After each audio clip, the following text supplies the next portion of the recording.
ሰላም ተማሪዎች እንደምን አላችሁ? ሚስተር ጌታቸው ነኝ፣ ሂስትሪ አስተማሪ። ይሄ ሁለተኛው ፓርት ግሬድ 10 ሂስትሪ ቻፕተር 6 ፓርት 2 ነው።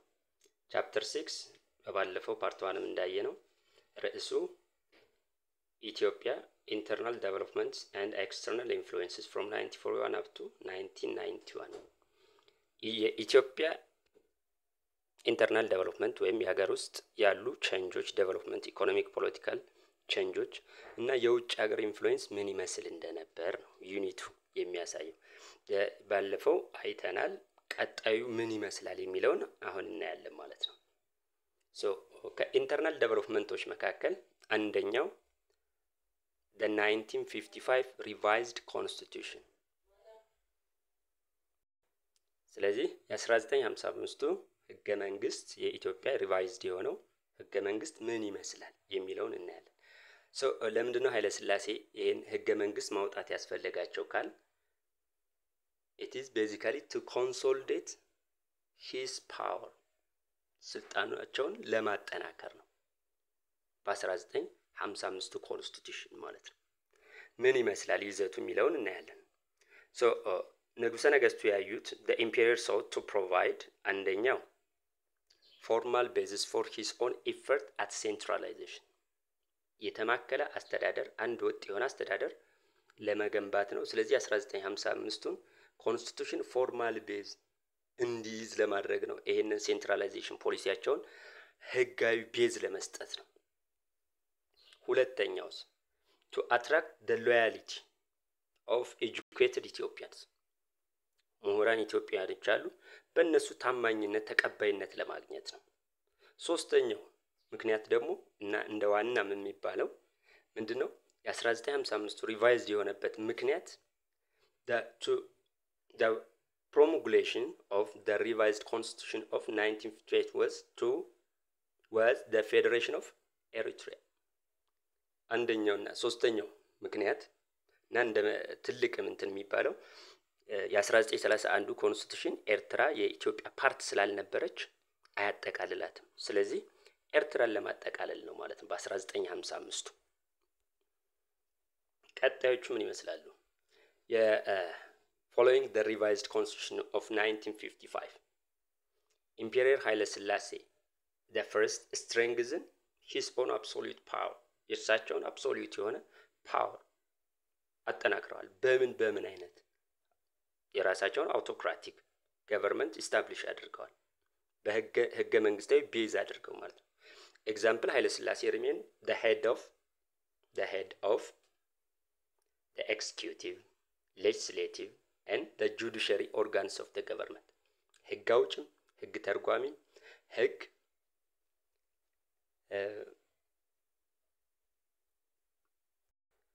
ይሄ ማለት ህግ አስፈጻሚው፣ ህግ አውጪው፣ ህግ ተርጓሚው ኃይለ ሥላሴ ናቸው። ሄድ የበላይ ሆኖ የሚያስተዳድሩት ማለት ነው በ1955ቱ ኮንስቲቱሽን እና ትልቅ ስልጣን ይሰጣቸዋል ለሳቸው ማለት ነው። ሪቫይዝድ ኮንስቲቱሽኑን ያየነው እንደሆነ it didn't include or introduce constitutional principles ቤዚክ የሆኑ ኮንስቲቱሽናል ፕሪንሲፕሎችን ኢንትሮዲዩስ አላደረገም። ለምሳሌ ፖፑላር ሶቨርኒቲ፣ the rule of law, good governance, religious state relation መልካም አስተዳደር፣ የህግ የበላይነት፣ የተለያዩ ሃይማኖትና ሀገር ወይም ስቴት ያላቸውን ግንኙነት እነዚህን አላስቀመጠም። ሌላው እነዚህን ስላላስቀመጠ ዋና ፒለር የሚባሉትን ስላላስቀመጠ ዓላማው ምንድን ነበር?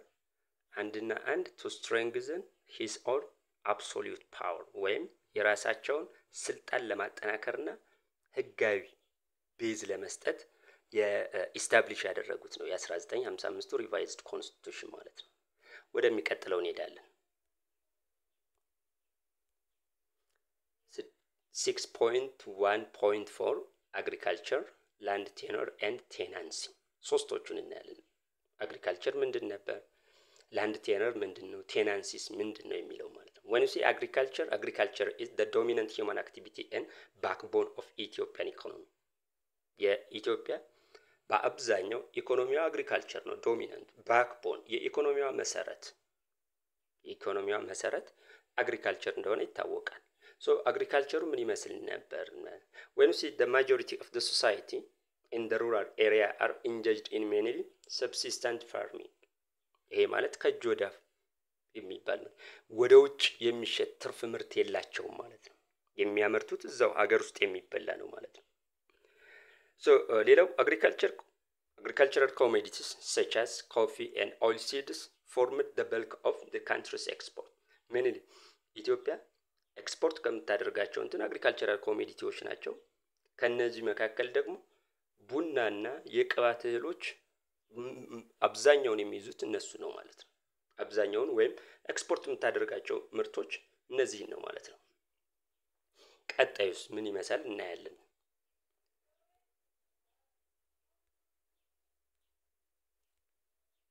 So the country's livestock population, it was the largest in Africa. When you see ኢትዮጵያ ላይቭስቶክ ወይም በቀንድ ከብት እንትን በአፍሪካ ላርጀስት ከሚባሉ ወይም ቀዳሚዋ ሀገር ነች። መሬት ካየን it was the base for power. ሌላኛው the indigenous system of land tenure in Ethiopia was communal, guilt and rest. indigenous ወይም እሳቸው ከመምጣታቸው በፊት የነበረ የላንድ ቴነር ሲስተም ወይም የመሬት አያያዝ ሲስተም ባለቤትነት ሲስተም ምን ተብሎ ይጠራል? ጉልትና ርስት ተብሎ ይጠራል። ጉልትና ርስት ምንድነው?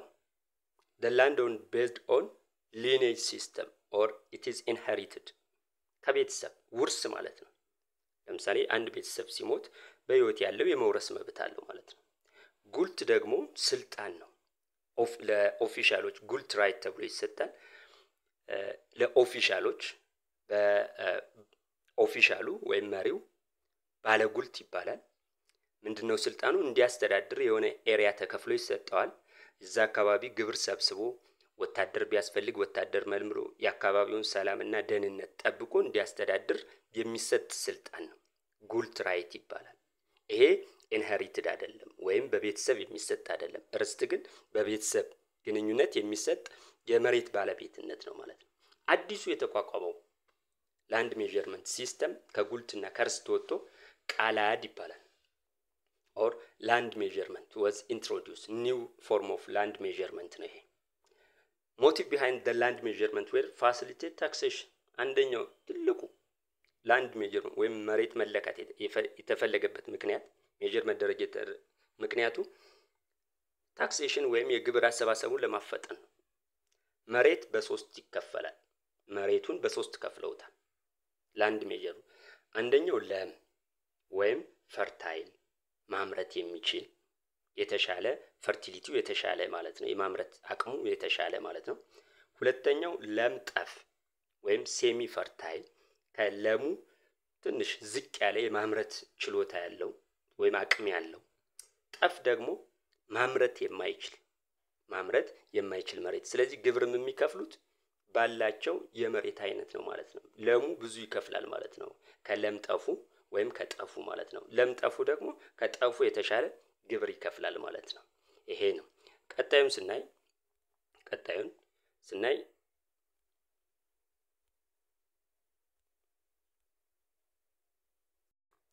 when you see this land measurement, it promoted the twin processes of private ownership and land sale. ማለት ይሄ መሬት እየለኩ በቃላድ እየለኩ መስጠት ምንን አፋጥኗል? የግል የመሬት ባለቤትነትና የመሬት ሽያጭን አፋፍሟል ማለት ነው። እና the most important consequence ሪዛልቱ ምንድን ነበር? ይሄ ፕራይቬት ላንድ ቴነር ወይም ፕራይቬት ኦነርሺፕ ኦፍ ላንድ ያስከተለው ምንድነው? the spread of tenancy ወይም ላንድለስ መሬት አልባ። አብዛኛው ገበሬ መሬት ሳይኖረው ቀርቷል። መሬቱን ይሸጥና ከዛ ለሸጠው አካል ከሸጠው መሬት ይከራይና ምርት ሲመረት 1/3ኛውን ለሱ ያደርግና 2/3ኛውን ለአከራዩ ይሰጣል። ይሄ ቴናንሲ የምንለው ወይም መሬት አልባ ወይም ጭሰኛ አድርጓቸዋል ማለት ነው። ይሄ ላንድ ሜዠርመንት ሲስተም ማለት ነው። ስለዚህ ሞስት ኢምፖርታንት ኮንሲኩዌንስ ወይም ሪዛልቱ የላንድ ሜዠርመንት ሲስተሙ ምንድነው? the spread of tenancy ወይም ጭሰኛ መሬት አልባኝነትን አፋጥቷል ወይም አስፋፍቷል ማለት ነው። ኔጌቲቭ ኮንሲኩዌንስ። ወደሚቀጥለው ርዕስ ስንሄድ 6.1.5 ትሬድ፣ ኢንዱስትሪ፣ ፋይናንሻል ሴክተር፣ ኤጁኬሽን፣ ትራንስፖርቴሽን ኤንድ ኮሚኒኬሽን በእነዚህ ላይ ያሉ ኢንተርናል ዴቨሎፕመንቶች ምን ይመስሉ ነበር አፍተር ሊበሬሽን ኦር አፍተር the 1941። ስለዚህ እዚህ ጋር የሚጠበቅባችሁ አንደኛው evaluate the socio-economic conditions of the imperial regime during the post-liberation period። የሶሾ ኢኮኖሚ ኮንዲሽኑ ኢትዮጵያ ላይ ምንድን ነበር ጣሊያኖች ከኢትዮጵያ ከሄዱ በኋላ አንደኛው ምን ይመስል እንደነበር ማወቅ አለባችሁ። ሁለተኛው examine the nature of the import export trade of Ethiopia during the imperial period። እሱ ምን ይመስል እንደነበር ኤግዛማይን ማድረግ፣ ኤክስፖርት የምናደርገው ኢምፖርት የምናደርገው እንትን ምን ይመስል እንደነበር ወይም ምን ይመስል እንደነበር በወቅቱ እሱን ኤግዛማይን ማድረግ ነው። so when we see there were some improvements in communication particularly in the area of road building ኢምፕሩቭመንት ከታየባቸው መካከል በኮሚኒኬሽን ነው። በተለይ ደግሞ በመንገድ ዝርጋታ ማለት ነው። ጣሊያኖችም 5 ዓመት የቆዩ ጊዜ ብዙ መንገዶችን ለራሳቸው ብለው ብዙ መንገዶችን ሰርተው ነበር። ኃይለ ሥላሴም በተጨማሪ ጨምረውበታል ማለት ነው። ስለዚህ የተሻለ ኢምፕሩቭመንት ነበር ማለት ነው። so the attempts were also made to establish few smaller industries ሙከራዎች ተደርገዋል። ጥቃቅን ኢንዱስትሪዎችን ኢትዮጵያ ላይ ስታብሊሽ ለማድረግ ወይም ለማቋቋም ማለት ነው ኃይለ ሥላሴ ሙከራ አድርገዋል ማለት ነው። እነዚህ ጥቃቅን ኢንዱስትሪዎቹ ምን ይመስሉ እንደነበርና ውጤቱስ ምን እንደሆነ እናያለን ማለት ነው። when we see this in the post liberation period the country continued to be dependent on few agricultural products ዲፔንደንት ነበረች በተወሰኑ አግሪካልቸራል ፕሮዳክቶች ኤክስፖርት በመታረጋቸው በተወሰኑ እነማን ናቸው እነዚህ አግሪካልቸራል ፕሮዳክት ኢትዮጵያ ዲፔንደንት ወይም ጥገኛ የሆነችባቸው እና ኤክስፖርት የምታደርጋቸው ምንድናቸው? አንደኛው the leading የምንለው ኮፊ ነው። ቡና አብዛኛውን ፐርሰንት የሚይዘው እሱ ነው ማለት ነው።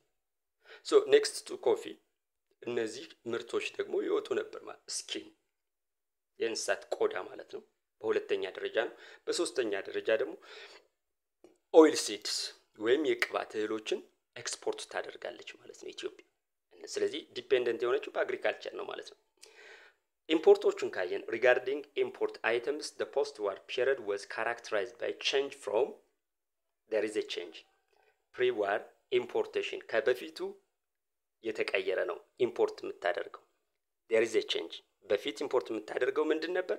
ቴክስታይል የአልባሳቶችን ነው ወደ ሀገር ውስጥ እንትን። አሁን ግን ወደ ምን ተቀይሯል? ኢንዱስትሪ ለማስፋፋት አይደል አላማው? ማሽነሪዎችንና ለማሽኖቹ የሚሆኑ ኬሚካሎችን ወደዚህ ተቀይሯል ኢምፖርት ሲስተሙ ማለት ነው። ይሄ አንድ ዴቨሎፕመንት ነው። so when you see Italy, Japan and USA they were partners in import የምናደርግባቸው ሀገሮች ደግሞ ዶሚናንትሊ ከነማን ነበር የሚመጣው? ከጣሊያን፣ ከጃፓን እና ከዩኤስኤ ሜጀር ኢምፖርቶቹ ከነሱ ነው የሚመጣው ማለት ነው። እንደተቃላይ ስናይ by the early 1950s Imperial Haile Selassie the first attempts to introduce new economic policy በ1950ዎቹ መጀመሪያ ኃይለ ሥላሴ ኢንትሮዲዩስ አዲስ የኢኮኖሚ ፖሊሲ በሀገሪቱ ላይ ኢንትሮዲዩስ አድርገዋል ማለት ነው። the policy focused on the transition from subsistence economy to agro industry ፎከስ ያደረገው ፖሊሲው አዲሱ በ1950ዎቹ የወጣው ሀገሪቱን ወደ ምን ማቀየር ማዛወር ነው። ከሰብሲስተንስ ኢኮኖሚ ከጆዳፍ የሆነ ምርት ወደ አግሮ ኢንዱስትሪ ለኢንዱስትሪ የሚሆን አግሪካልቸራል ፕሮዳክቶችን በማምረት ኤክስፖርት የማድረግ አላማ ነው። so in the 1954-55 ይሄን ፖሊሲያቸውን ለማልደገፍ ወይም ሰፖርት ለማድረግ the government created National Economic Council to coordinate the state development plan የዴቨሎፕመንት ወይም የእድገት ፕላን አውጥተዋል። ይሄንን ሰፖርት የሚያደርግ ኮሚቴ አቋቁመዋል። ማን ተብሎ ይጠራል? ብሔራዊ የኢኮኖሚ ካውንስል ተብሎ ይጠራል ወይም ናሽናል ኢኮኖሚክ ካውንስል። so ከዛ ቀጥሎ ያለውስ መጀመሪያ ኢንትሮዲዩስ ያደረጉት ኃይለ ሥላሴ ምንድነው the 5-year economic plan. The first was conducted from 1951 up to 57 up to 61. It sought to develop a strong infrastructure, particularly አላማው ምንድነው? It sought to ወይም ፎከስ ያደረገው ኢንፍራስትራክቸሮችን እንትን ማለት ነው። አንደኛ ትራንስፖርቴሽን፣ ሁለተኛ ኮንስትራክሽን፣ ሶስተኛ ኮሙኒኬሽን to link the isolated regions. ከገጠሩ ነው የሚመረት፣ እነሱ ደግሞ ብዙ መንገድ የሌላቸውም። isolated region የሚላቸው እነሱ ነው። ስለዚህ ከነሱ የሚመረተውን ወደ ከተማ ለማግባት ነው። ከገጠር የሚመረተውን ወደ ከተማ ለማግባት ግዴታ የመንገድ ኮንስትራክሽን ያስፈልጋል ማለት ነው። አላማው ምንድነው? The plan was aimed to accelerate ለማፋጠን ነው agricultural development by promoting commercial agricultural venture. ለንግድ የሚሆኑ ወይም ኤክስፖርት የሚሆኑ ምርቶችን ለማምረት ነው። የሚመረቱትን ደግሞ ቶሎ ለገበያ ለማድረስ አላማው ይሄ ነው ማለት ነው። የኢኮኖሚክ ፕላኑ ማለት ነው። ከገጠር የሚመረቱትን በአፋጣኝ እንዲመጣ መንገድ ግዴታ ያስፈልገዋል። ሁለተኛውን ያየነው እንደሆነ the second 5-year economic plan ካየነው ከ1962 እስከ 67 ነው። It shows or indicate the beginning of 20 years program to transform Ethiopia's predominantly agriculture economy to agro industry 1. አላማው ምንድነው? አላማው ወይም the beginning of የኢትዮጵያ የ20 ዓመት የእድገት ፕሮግራም ነው። ምን ለማድረግ? ሀገሪቱን ከአግሪካልቸራል ኢኮኖሚ ወደ አግሮ ኢንዱስትሪ ወይም ከሰብሲስተንት ኢኮኖሚ ወደ ኢንዱስትሪያል የሆኑ አግሪካልቸራል ጉዶችን ወደ ማምረት ማለት ነው። ሁለቱንም ካየናቸው both the first and the second plan focused on intensification of agricultural development. ሁለቱም ፎከስ የሚያደርጉት ምን ላይ ነው? የእርሻ ምርትን ማዳበር ወይም መጨመር ነው ማለት ነው። ሶስተኛውስ ምን ይመስል ነበር? ካል it was begun in 1968. አላማው ምንድነው? It was sought to facilitate the Ethiopian economy well-beingness by raising manufacturing and agro-industrial performance. የሀገሪቱን ኢኮኖሚክ ፐርፎርማንሷን ምን ማድረግ ነው? ማሳደግ፣ ዴቨሎፕ ማድረግ ነው። በምን አይነት መልኩ? by rising manufacturing ፋብሪካዎችን በማብዛት እና አግሮ ኢንዱስትሪያል ፐርፎርማንስ ኤክስፖርት የሚሆኑ ለኢንዱስትሪ የሚሆኑ አግሪካልቸራል ምርቶችን እነሱን በመጨመር ፐርፎርማንሳቸውን በመጨመር ማለት ነው። but it focused on the development third ያየነው እንደሆነ it focused on the development of agricultural sector ያለው ማኒፋክቸሪንግ እና አግሮ ኢንዱስትሪ ነው። ለምንድን ነው? ስሮ በፓኬጅ ፕሮግራም ነው ፎከስ ያደረገው አግሪካልቸራል ሴክተር። አላማው ምንድን ነበር? ችግር ተከስቶ ነበር። the rising problem ፉድ ሾርቴጅ ኢትዮጵያ ላይ ተከስቶ ነበር። ድርቅ፣ ረሃብ ተከስቶ ነበር እና እሱን አልቬት ለማድረግ ወይም እሱን ሶሉሽን ለመስጠት ነው ማለት ነው። ካየነው many of the imperial's plan were not successful. ሁሉም የሶስቶቹን የሚያየን እንደሆነ አብዛኞቹ ምን አልነበሩ?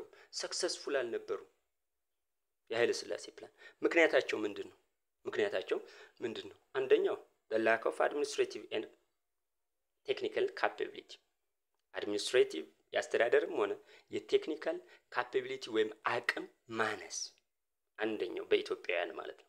ሁለተኛው shortage of qualified personnel funds and equipment qualified የሆኑ ይሄንን ፕሮግራም ለማሳካት ኳሊፋይድ የሆኑ የተማሩ ኢንዲቪጁዋሎች የሉም።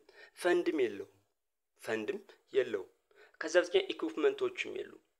በፕላን ደረጃ ነው እንጂ የሚያስፈልጉ ኔሴሲቲ ማቴሪያሎች አልቀረቡም ማለት ነው። በእነዚህ ምክንያት ፌል ሆኗል ማለት ነው።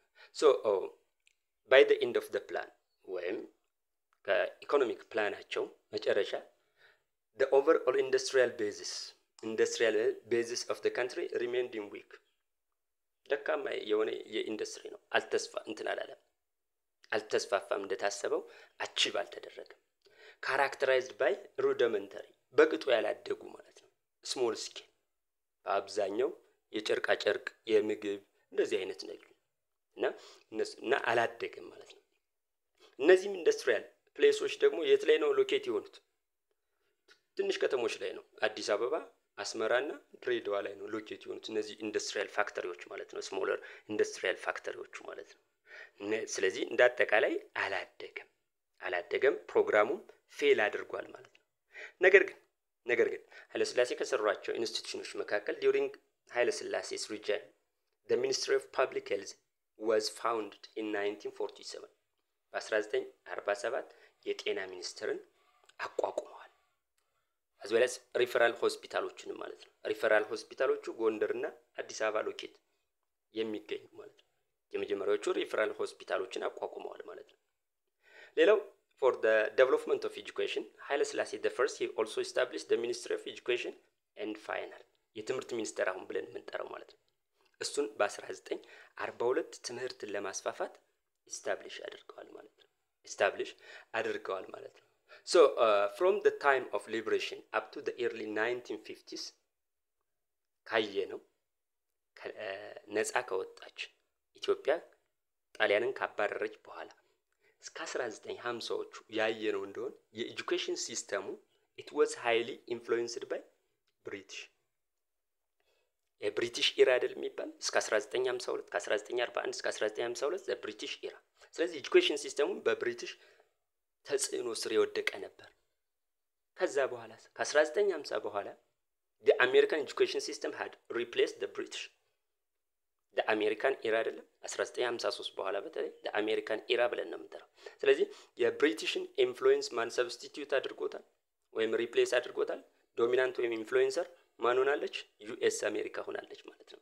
ኢቭን አሜሪካን ካየነ the American citizens they were assigned as director and teacher in Ethiopian schools በተለያዩ የኢትዮጵያን ትምህርት ቤቶች ምን የአሜሪካ ዜግነት ያላቸው አሳይንድ ተደርገዋል ማለት ነው። ስለዚህ በዚህ አይነት መልኩ የኢንተርናል ዴቨሎፕመንት ከኤጁኬሽን እና ኢኮኖሚክ እንትኑን አይተናል ማለት ነው። ፓርት 2 ጨርሰናል። በሚቀጥለው ፓርት 3 ላይ እንገናኛለን። አሁንም ተማሪዎች if there is any question and comment please write on the comment. I will immediately respond. Next to this is the end of chapter 6 part 1. Thanks for your listening. Next we will see on part 3 chapter 6. Goodbye.